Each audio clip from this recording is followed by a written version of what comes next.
Hi, എല്ലാവർക്കും സുഖമല്ലേ? ഞാനിന്ന് ഒരു പെപ്പർ ചിക്കൻ ഉണ്ടാക്കി കാണിക്കാൻ പോവുകയാണ്. സാമ്പാറും ചോറിൻ്റെയും രസം ചോറിൻ്റെയും ഒക്കെ കൂടെ കഴിക്കാൻ പറ്റിയ ഒരു പെപ്പർ ചിക്കനാണ് കേട്ടോ ഇത്. ഇതിന് ഗ്രേവിയൊന്നും ഉണ്ടാകുകയില്ല കേട്ടോ. ഇനി നമുക്കിതിന് എന്തൊക്കെയാണ് ആവശ്യമെന്ന് നോക്കാം. ചിക്കൻ 1/2 കിലോ, സവാള 2 മീഡിയം സൈസ് ചെറുതായി അരിഞ്ഞത്, തക്കാളി 2 മീഡിയം സൈസ് ചെറുതായി അരിഞ്ഞത്, മഞ്ഞൾപ്പൊടി 1/4 ടീസ്പൂൺ, ഇഞ്ചി വെളുത്തുള്ളി പേസ്റ്റ് 1/2 ടീസ്പൂൺ,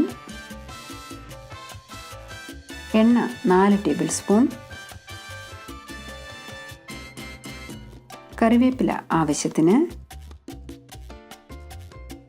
പച്ചമുളക് 4,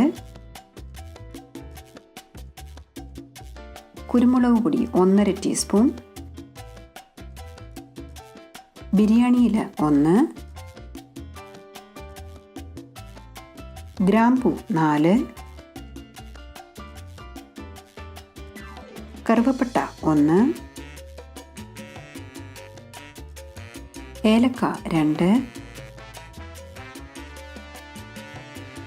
ഉപ്പ് ആവശ്യത്തിന്, മല്ലിയില ആവശ്യത്തിന്. ഇനി നമുക്കിത് എങ്ങനെയാണ് ഉണ്ടാക്കുന്നതെന്ന് നോക്കാം. ഞാനിവിടെ ഒരു കടായി ചൂടാകാനായിട്ട് വെച്ചിട്ടുണ്ട്.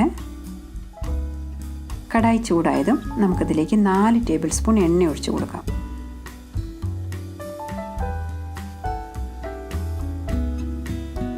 എണ്ണ ചൂടായതും നമുക്കതിലേക്ക് ഗ്രാമ്പൂ, കറുവപ്പട്ട, ഏലക്ക, ബിരിയാണി ഇല ഇത്രയും ചേർത്ത് നന്നായിട്ടൊന്ന് മൂപ്പിച്ചെടുക്കണം. സ്പൈസസ് മൂത്ത് നല്ല മണം വന്നതും നമുക്കതിലേക്ക് സവാള ഇട്ട് കൊടുക്കാം. സവാള വേഗം ഒന്ന് വഴന്ന് വരാനായിട്ട് കുറച്ച് ഉപ്പ് കൂടി ചേർത്ത് കൊടുക്കാം കേട്ടോ. സവാള ഒരുവിധം ഒന്ന് വഴന്ന് വന്നതും നമുക്കതിലേക്ക് ഇഞ്ചി വെളുത്തുള്ളി പേസ്റ്റ് ഇട്ട് കൊടുക്കാം. ഇതിൻ്റെ പച്ച മണം മാറുന്നത് വരെ നന്നായിട്ടൊന്ന് വഴറ്റണേ. ഇഞ്ചി വെളുത്തുള്ളി പേസ്റ്റിൻ്റെ പച്ച മണം മാറിയതും നമുക്കതിലേക്ക് 1/4 ടീസ്പൂൺ മഞ്ഞൾപ്പൊടിയും 1 ടീസ്പൂൺ കുരുമുളക് പൊടിയും ഇട്ട് കൊടുക്കാം. ഇതൊന്ന് നന്നായിട്ട് വഴന്നതും നമുക്കതിലേക്ക് പച്ചമുളകും കറിവേപ്പിലയും ഇട്ട് കൊടുക്കാം. ഇപ്പം നമുക്കിതിലേക്ക് ചിക്കൻ കൂടിയിട്ട് നന്നായിട്ടൊന്ന് ഇളക്കി യോജിപ്പിക്കണം.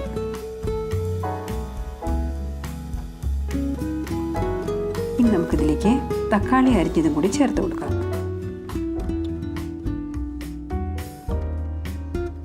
കൂടെ തന്നെ ആവശ്യത്തിന് ഉപ്പും കൂടി ഇട്ട് കൊടുക്കണം. ഇപ്പം ഇതെല്ലാം കൂടി നന്നായിട്ടൊന്ന് ഇളക്കി യോജിപ്പിക്കണേ. ഇനി നമുക്കിത് കുറച്ച് നേരത്തേക്ക് ഒന്ന് അടച്ച് വെച്ച് വേവിക്കാം. ഇപ്പം നമുക്കൊന്ന് തുറന്ന് നോക്കാം. ചിക്കനിൽ നിന്ന് വെള്ളമൊക്കെ ഇറങ്ങി തുടങ്ങിയിട്ടുണ്ട് കേട്ടോ. പക്ഷേ ചിക്കൻ ശരിക്കും വെന്തിട്ടില്ലേ. ഇനി നമുക്ക് കുറച്ച് നേരത്തെ കൂടി ഇതൊന്ന് അടച്ച് വെച്ച് വേവിക്കാം. ഇപ്പം നമുക്കൊന്ന് തുറന്ന് നോക്കാം. ചിക്കനിലെ വെള്ളമൊക്കെ ഒന്ന് വറ്റിയിട്ടുണ്ട്. ചിക്കൻ നന്നായിട്ട് വെന്തിട്ടുണ്ട്. ഇപ്പം നമുക്ക് 1/2 ടീസ്പൂൺ കുരുമുളക് പൊടി കൂടെ ചേർത്ത് നന്നായിട്ടൊന്ന് ഇളക്കി യോജിപ്പിക്കണം. ഇനി നമുക്കിതിലേക്ക് കുറച്ച് മല്ലിയില കൂടി ഇട്ട് കൊടുക്കാം. അപ്പോൾ നമ്മുടെ പെപ്പർ ചിക്കൻ ഇവിടെ റെഡി ആയിട്ടുണ്ട്. നിങ്ങളെല്ലാവരും ഇതൊന്നും ഉണ്ടാക്കി നോക്കണേ. കണ്ടില്ലേ, ഇത് വളരെ എളുപ്പത്തിൽ ഉണ്ടാക്കിയെടുക്കാൻ പറ്റും. നിങ്ങൾക്ക് ഈ വീഡിയോ ഇഷ്ടമായെന്നുണ്ടെങ്കിൽ ലൈക്ക് ചെയ്യാൻ മറക്കരുത്. അതുപോലെ തന്നെ ഷെയർ ചെയ്യാനും സബ്സ്ക്രൈബ് ചെയ്യാനും മറക്കരുത് കേട്ടോ.